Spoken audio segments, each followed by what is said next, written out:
ഈശോ മിശിഹായിക്ക് സ്തുതിയായിരിക്കട്ടെ. ഈശോ മിശിഹായിൽ സ്നേഹിക്കപ്പെടുന്ന മാതാപിതാക്കളെ, സഹോദരങ്ങളെ, ഈസ്റ്റർ ടോക്ക് എന്ന പ്രോഗ്രാം ആരംഭിച്ചിട്ട് ഇന്ന് 100-ാം ദിനമാണ്.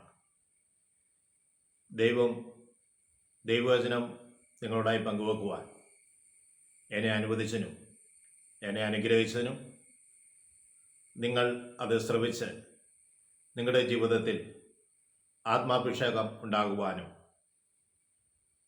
അതുപോലെ തന്നെ നിങ്ങൾ അത് ശ്രവണത്തിലൂടെ എൻ്റെ ശുശ്രൂഷയെ നിങ്ങൾ പ്രോത്സാഹിപ്പിക്കുകയും അഭിനന്ദിക്കുകയും വേണ്ട തിരുത്തലുകൾ നൽകുവാൻ ഇവനെ ഉപദേശിക്കുകയും ചെയ്ത എല്ലാ ദൈവമക്കൾക്കും യേശുവിൻ്റെ നാമത്തിൽ നന്ദി പറഞ്ഞുകൊണ്ട്, ദൈവമേ, അവിടുന്ന് ദാസന് നൽകിയ ശുശ്രൂഷയോട് ചേർത്ത് വെച്ച് അവരെയും അനുഗ്രഹിക്കണമെന്ന് പ്രാർത്ഥിച്ചുകൊണ്ട് ശുശ്രൂഷയിലേക്ക് ഞാൻ പ്രവേശിക്കുന്നു. ദൈവസ്നേഹത്താൽ നിറഞ്ഞവരെ, ദൈവാത്മാവിനാൽ നയിക്കപ്പെടുന്നവരെ, നമ്മൾ ഇന്ന് കാണുന്നത് പത്രോസ്ലീഹയുടെ 1-ാം ലേഖനം 4-ാം അധ്യായം 16-ാം തിരുവചനമാണ്. ക്രിസ്ത്യാനി എന്ന നിലയിൽ ഒരുവൻ പീഡിപ്പിക്കപ്പെടുമ്പോൾ അവൻ അഭിമാനിക്കുവിൻ. ക്രിസ്ത്യാനി എന്ന നിലയിൽ നിങ്ങൾ പീഡ സഹിക്കേണ്ടി വരുമ്പോൾ നിങ്ങൾ അഭിമാനിക്കണം. തുടർന്ന് പറയുകയാണ്,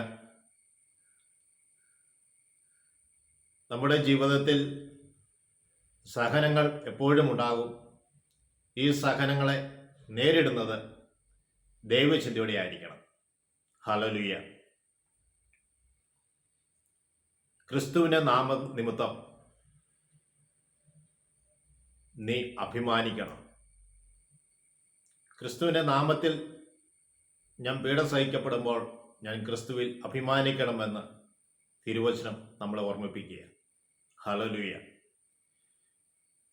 തിരുവചനം വായിക്കുന്നതുകൊണ്ട്, തിരുവചനം പ്രസംഗിക്കുന്നതുകൊണ്ട്, മറ്റുള്ളവരുടെ ദൈവീയപരമായ ഉപദേശങ്ങൾ നൽകുമ്പോൾ ഇവൻ ഈ ലോകത്തിലുമൊന്നും അല്ലേ ജീവിക്കുന്നത് എന്നൊരു ചിന്തയുണ്ടാകാം.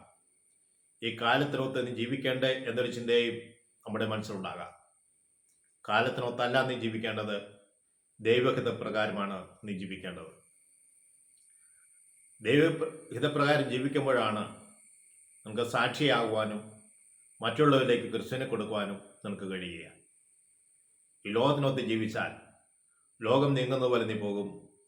നീയും നിന്റെ കുടുംബവും തകർന്നടിയുന്നത് നീ ജീവിച്ചിരിക്കുമ്പോൾ തന്നെ കാണേണ്ടി വരും. പ്രിയ സഹോദരങ്ങളെ, വീണ്ടും തിരുവചനം നമ്മളെ ഓർമ്മിപ്പിക്കുന്നു. 1 പത്രോസ് 4-ാം അധ്യായം 19-ാം തിരുവചനമാണ്. ദൈവഹിതപ്രകാരമാണ് നീ പീഡ സഹിക്കുന്നെങ്കിൽ, ഓർക്കുക, ദൈവഹിതപ്രകാരമാണ് നീ പീഡ സഹിക്കുന്നെങ്കിൽ നീ സന്തോഷിക്കണം. തുടർന്ന് പറയുകയാണ്,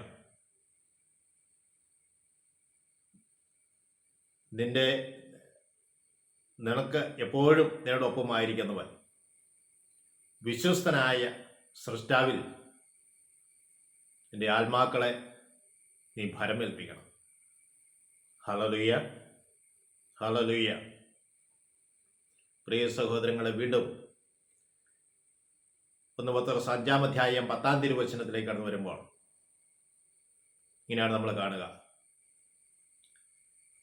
കർത്താവായ യേശു ക്രിസ്തുവിൽ, നിങ്ങൾ തൻ്റെ മഹത്വത്തിലേക്ക് കർത്താവായ യേശു ക്രിസ്തുവിൽ വിളിച്ചിരിക്കുന്ന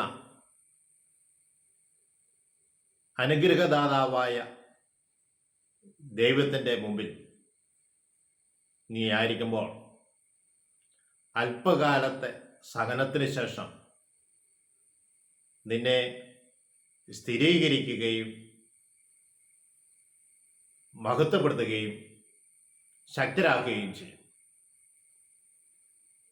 ആധിപത്യം എന്നും എന്നേക്കും അവൻ്റേത് മാത്രമായിരിക്കട്ടെ. Praise the Lord.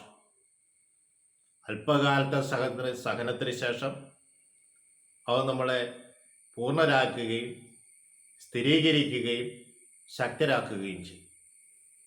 ഹല്ലേലൂയ. സഹനത്തെ ഓർത്ത് ഭയന്നിരിക്കാതെ വരാൻ പോകുന്ന നിത്യസൗഭാഗ്യത്തെ ഓർത്ത് ദൈവത്തിന് നന്ദി പറയാം.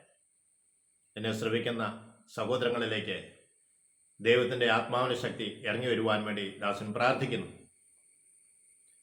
സഹനങ്ങൾ ഞങ്ങളുടെ ജീവിതത്തിൽ അനുഗ്രഹമായി തീരുവാൻ തക്കവിധം ഇടവരുത്തട്ടെ എന്ന് ഞങ്ങൾ പ്രാർത്ഥിക്കുന്നു. സ്നേഹനാഥനെ ഈശോയെ, വചനം ശ്രവിച്ചുകൊണ്ടിരിക്കുന്ന എല്ലാ മക്കളും മേലും നിന്റെ ആത്മാവിൻ്റെ പ്രവാഹം ശക്തമായി വന്ന് നിറയട്ടെ. ജീവിതത്തിൽ ചെറിയ സഹനങ്ങൾ ഉണ്ടാകുമ്പോൾ അവയെ ഭയന്നോടാതെ യേശുവിൻ്റെ തിരുമുഖം കണ്ടുകൊണ്ട് യേശുവിൻ്റെ കുരിശും വഹിച്ചുകൊണ്ട് മുന്നോട്ടുള്ള യാത്രയിൽ ഞങ്ങളുടെ യാത്രയും ചേർത്ത് വെക്കുന്നു. അവൻ്റെ പീഡാസനത്തോട് ചേർത്ത് ഞങ്ങളുടെ സഹനങ്ങളും ചേർത്ത് വെച്ചോട് ഞങ്ങൾ പ്രാർത്ഥിക്കുന്നു. നാഥ, അവരെ അനുഗ്രഹിക്കണമേ. നാഥ, അവരുടെ ആവശ്യങ്ങളിലേക്ക് നീ കടന്നു വരണമേ. കർത്താവിൻ്റെ കൃപ മക്കളേക്ക് വന്ന് നിറയപ്പെടട്ടെ. കർത്താവെ, ഇന്ന് ദിവസം ജന്മദിനം ആഘോഷിക്കുന്നവരെയും വിവാഹവാർഷികവും ആഘോഷിക്കുന്നവരെല്ലാം അവിടുത്തെ പ്രത്യേകമായ ശക്തിയാലും അനുഗ്രഹത്താലും അവരോട് ഉണ്ടായിരിക്കണമേ. അവരുടെ മേൽ അവിടുത്തെ അനുഗ്രഹവും സമർത്ഥനവും വന്ന് നിറയട്ടെ എന്ന് പ്രാർത്ഥിക്കുന്നു. ഞങ്ങളുടെ അമ്മ ആശ്രയ മാതാവേ, അവർക്ക് ഏവർക്കും വേണ്ടിയും വചനം ശ്രവിച്ചുകൊണ്ടിരിക്കുന്നവർക്ക് വേണ്ടിയും ഇതെല്ലാം ആരിലേക്ക് പകർന്നു കൊടുക്കപ്പെടുന്നു. ആ തീക്ഷ്ണത കാണിക്കുന്ന സുവിശേഷ വേലയിൽ തീക്ഷ്ണത കാണിക്കുന്ന ഓരോ മക്കളുടെ മേലും നിന്റെ ആത്മാവിന്റെ അഭിഷേകം നിറയാൻ അമ്മയെ പ്രത്യേകമായി മധ്യസ്ഥം വഹിക്കണമേ. പിതാവിനും പുത്രനും പരിശുദ്ധാത്മാവിനും സ്തുതി. ഈശോ മിശിഹായ്ക്ക് സ്തുതിയായിരിക്കട്ടെ.